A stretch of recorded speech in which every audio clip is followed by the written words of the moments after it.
I'm Callum and I'm a second year student at Leeds Beckett University studying business management, and this is my presentation on the graduate market and my personal development plans with a gap analysis, and a new plan has been created for the future. The graduate market is highly competitive as employers have offered fewer graduate roles in 2020 compared to 2019. This may be due to COVID, but as COVID's effects begin to decrease, hopefully they can offer more job roles in the future. Cities commonly offer the highest volume of graduate jobs as larger firms are based in cities.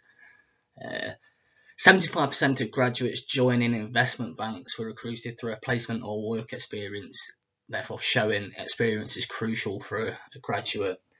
Now, in the business sector, 34% of managers were set to lay off staff due to the furlough scheme ending, so that could make the market even more competitive. Now, the three jobs that I identified were a graduate area manager at Audi, project development program at Grace, and a graduate training manager at MDS, all requiring a minimum 2-1 degree or a 2-2 at MDS with relevant work experience. Now, Audi had the highest starting salary at 44,000 because it's a demanding job, and the lowest was MDS. Now, based on this, I come up with an ideal candidate profile which will be used in my gap analysis later on. The self-assessment is taken. The 16 personalities test has shown that I have a good observer rating, which is good because that means I'm an effective thinker and I make fewer mistakes. However, I could sit back more because I'm an observer and not get involved, which is a negative. Also, the radar diagram shows I'm suffering in multiple areas, which isn't good, as an ideal candidate shouldn't be suffering in multiple areas, as it shows that they could have a weakness in a work environment. Based on the Big Five, the human metrics typology and the type finder test, I was found to be more of a extrovert, and I also prefer team tasks to working as a sole. So with the group of the self-assessments, a SWOT analysis has been formed, where an extrovert means I have more access to more people, so I'm happy to speak to them. However, a weakness to being an extrovert is I can often rely on other people, so I could struggle in sole tasks. Also, being an ESFJ provider, it promotes efficiency with tasks. However, this also does rely on group tasks again, so I might struggle working on my own. Also, I'm nervous when talking to an audience. I'm not actively self-improving, and I'm a poor delegator and I waste time. So that was all things that need to be worked on in the future. Based on these self-assessments taken, a gap analysis was formed of me versus an ideal candidate, which is on the right hand side, and based off that, a personal development plan was formed, with the main focuses being my presentation skills, controlling my nervousness, reducing time wasting when I'm studying, improving my overall mentality by improving my skill set, and improving my networking capabilities. The personal record for presentation skills and controlling nervousness is on May 20th, where I had a meeting with another module for an assignment, and it was a business simulation where we all have to input decisions. Now, my decision was allocating alloy wheels to the products. I thought it would help. Now, I wasn't confident in my decision, but I had to just get my point across anyway. And because we were working in a group, everyone was understanding, and from then I've gained more confidence to express my opinion. Also, to help with the presentation skills, I regularly watch TED Talks to see the traits of a good presenter, projecting their voice and confidence. Also, I actively took part in seminars, especially the week 4 seminar with the snowman/robot drawing on the left hand side. There's also a screenshot of the simulation from the other module and a conversation we had about the assignment on the right. I learned that confidence is key for an audience, as they'll listen to you. The more likely to listen to you, and nervousness actually occurs less the more you do something and you get used to that scenario. So I've gained more confidence in myself.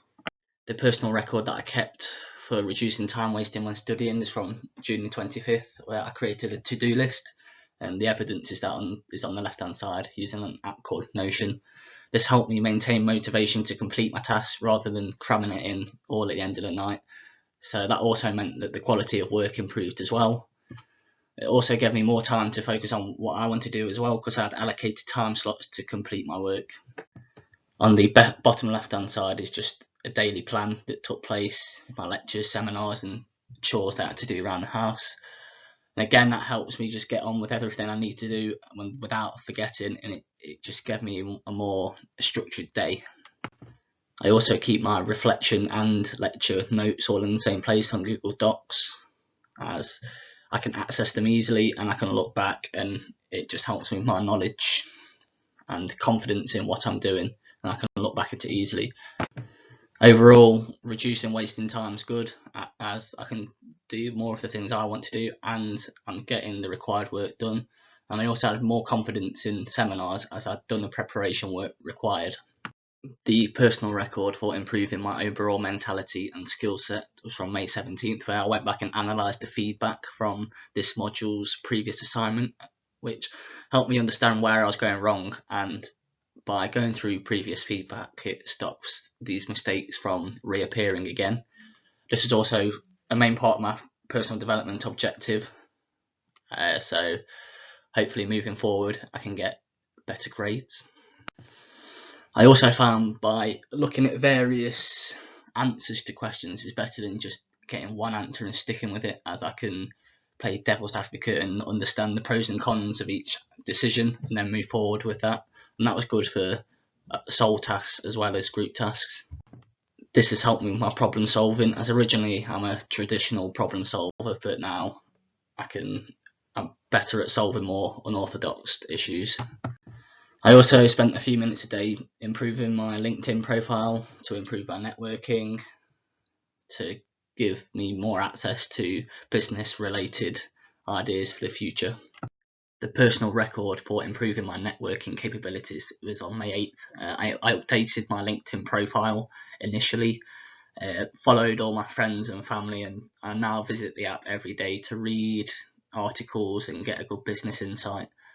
There's evidence of my profile on the left. I've also learned that it's educational to learn about the business world and what's going on, and I like to think about what I could do to help solve the issues or improve it in the future. So hopefully I can use that expertise when I get the chance to in the future.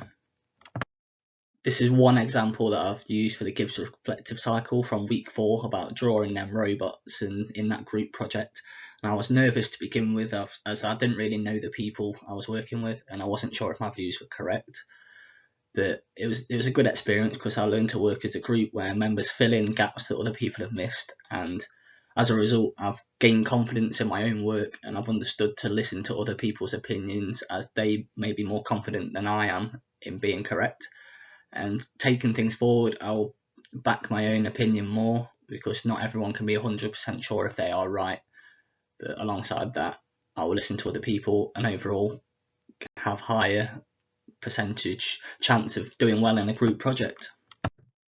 There's another 2 examples of my personal development record, but the overall things I learned about this whole researching about myself and the market is the importance of time management for getting tasks done on time. Also, group tasks are very useful for solving larger problems compared to doing it on your own. Also, being accessible by students and lecturers is very important for group work and asking questions, so LinkedIn's good for that. Also, planning days and weeks is very important to make sure tasks do get completed and not forgot about.